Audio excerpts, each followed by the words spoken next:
உத்திஷ்ட கணபதியை வணங்கி ஆடி மாத குலதெய்வ வழிபாடு. குலதெய்வம் என்பது நம் குலத்தை காக்கும் தெய்வமே குலதெய்வம்.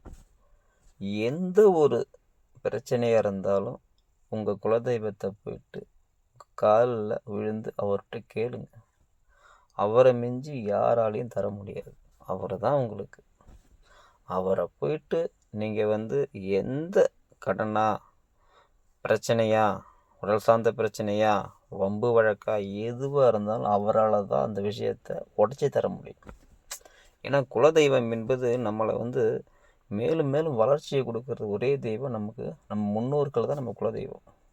அவங்கள நம்ம திருத்தினா என்ன, அவரை போய் காலில் விழுந்து அவருக்குள்ள அபிஷேகத்தை கொடுத்து அவருக்குள்ள எல்லா விஷயத்தையும் செஞ்சு கொடுக்கும் பொழுது அவரை நீ பார்த்துட்டு வந்துட்டின்னா ஒன்றை பார்க்குறது தான் அவருடைய வேலை. அப்போ குலதெய்வம், நம்மளுடைய குலதெய்வம் என்பது இப்போ ஆடி மாதம் வருஷத்துக்கு ஒரு டீப் போவோம்.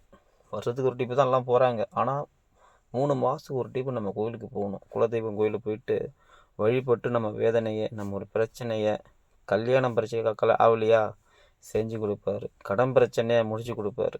எந்த ஒரு பிரச்சனையாக இருந்தாலும் குலதெய்வத்தின் ஆடி மாதம் அமாவாசை அன்னைக்கு 4:30 மணிக்கு அவரை போய் நீங்கள் சந்திங்க, அபிஷேகத்தை கொடுங்க. உங்கள் விஷயத்தை வெற்றி மேல் வெற்றி செஞ்சு கொடுப்பார். மேலும் மேலும் வளர்ச்சி உண்டாக்கும். இது உறுதி.